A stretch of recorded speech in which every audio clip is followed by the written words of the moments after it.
खूप साऱ्या शेतकऱ्यांचे प्रश्न काय येतात की मोटर कॅपॅसिटरवर चालवायची किंवा पॅनलवर कशी चालवायची, तर आपण त्याच्यावर आज परत थोडंसं डिटेलमध्ये घेऊया.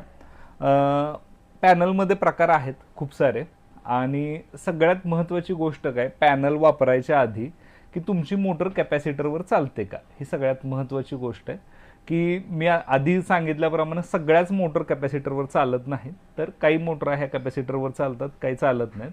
तर तुम्ही कसं चेक करू शकता, तर तुम्ही तुमच्या लोकल फिटरकडनं जो काही रनिंगचा आणि टचिंगचा कॅपॅसिटर, लक्षात ठेवा दोन्ही कॅपॅसिटर वापरणं हे बंधनकारक आहे किंवा कंपल्सरी आहे जर तुम्ही सुरुवातीला चेक करत असाल तर. कारण मोटर जाम असेल किंवा बुशिंग बेरिंगचं काय थोडंफार इश्यू असेल तर फक्त एका कॅपॅसिटरनं फिरत नाही, त्यामुळे तुम्हाला क्लिअर आयडिया येत नाही. तुम्ही जर सुरुवातीला चेक करत असाल तर शक्यतो दोन्ही कॅपॅसिटर वापरा, टचिंग आणि रनिंग.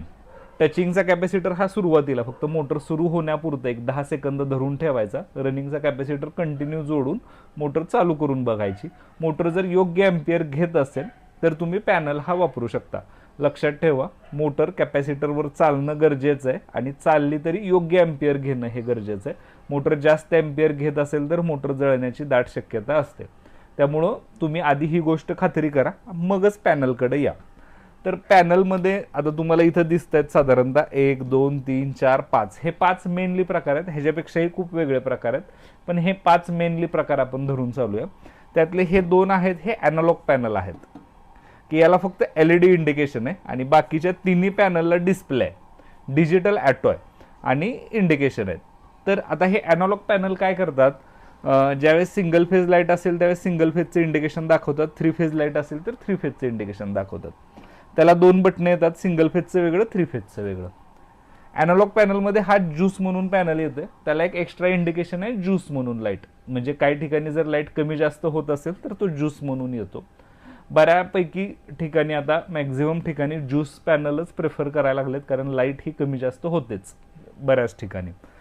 ॲनालॉग पॅनलचं ड्रॉबॅक काय आहे, हे व्होल्टेज एम्पियर दाखवत नाही, म्हणजे मोजत नाही, आणि काही पॅनलला नुसता डिस्प्ले येतो, तर ते सुद्धा अतिशय रिस्की आहे, की फक्त ते व्होल्टेज एम्पियर दाखवतं पण त्याच्यानुसार ॲक्शन घेत नाही.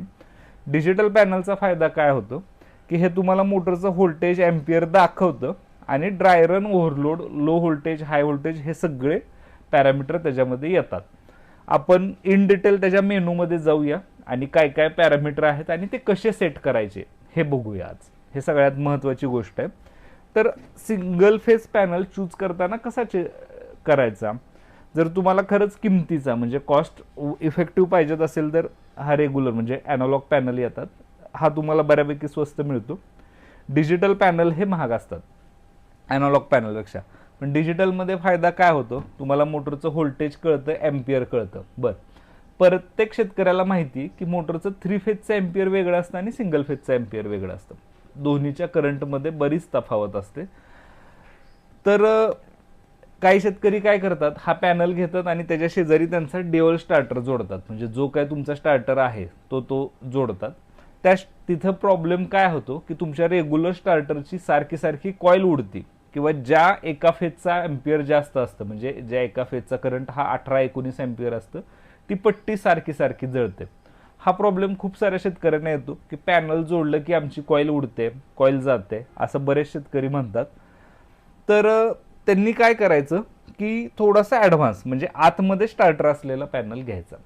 तर आता हा स्टार्टर आणि हा स्टार्टर फरक काय आहे तुम्ही बघा, की ह्याच्यामध्ये तुम्हाला टचिंगचा कॉन्टॅक्टर आहे, रनिंगचा रिले आहे. याच्यामध्ये पण टचिंगचा कॉन्टॅक्टर आहे, रनिंगचा रिले आहे, पण ॲडिशनल हा स्टार्टर दिलेला आहे जो मोटर चालू करायला. हा जोडायला सोपा आहे, आलेल्या 3 वायरी, मोटरच्या 3 वायरी, रनिंगचा कॅपॅसिटर आणि टचिंगचा कॅपॅसिटर. पण हा जोडायला अवघड आहे, का तर ह्याला आलेल्या 3 वायरी तुमच्या स्टार्टरचा जो काही तुम्ही शेजारी ड्युअल स्टार्टर वापरता त्याच्या 3 वायरी, त्यानंतर तुमचे ॲटोच्या 4 वायरी येतात, आणि रनिंग कॅपॅसिटर, टचिंग कॅपॅसिटर. त्यामुळं जर ज्यांना जोडायला हा सोपा आहे किंवा माहिती आहे ते हा वापरू शकतात. हा पाहिजेत असला तर हाही ॲडव्हान्स तुम्ही वापरू शकता.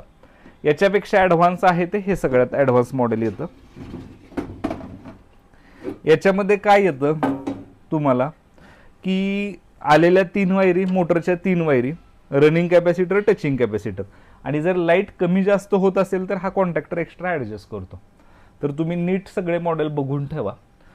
सगळ्यात प्रथम तुम्हाला काय करायचं आहे, आधी माझी मोटर कॅपॅसिटरवर चालते का हे चेक करायचं आहे. ते चेक करण्यासाठी लोकल मिस्ट्री करणं HP वाईज कॅपॅसिटर वापरून मोटर कॅपॅसिटरवर चालते का, मोटर कॅपॅसिटरवर जर चालू झाली तर योग्य ॲम्पियर घेते का, योग्य ॲम्पियर घेऊन चालत असेल तर पॅनल तुम्ही वापरू शकता. पॅनल घेताना शक्यतो डिजिटल घ्या, आतमधला स्टार्टरचाच पॅनल घ्या. हे मी का सजेस्ट करेन, तुम्ही किती जरी भारी स्टार्टर वापरला तर त्याची AC कॉईल असते आणि कॅपॅसिटरमुळे जे काही हाय व्होल्टेज तयार होतं आपलं, त्यामुळे ती कॉईल सारखी सारखी उडण्याची शक्यता असते किंवा जी 1 नंबरची पट्टी आहे ती सारखी सारखी काळी पडते का, तर त्याचं ॲम्पियर जास्त असते.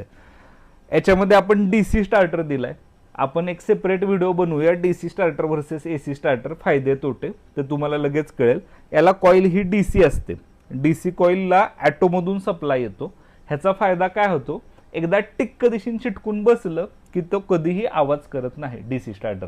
AC स्टार्टरला AC सप्लाय असतो, वरून व्होल्टेज कमी झालं की धर व्हायब्रेशन्स त्याच्यामध्ये येत राहतात.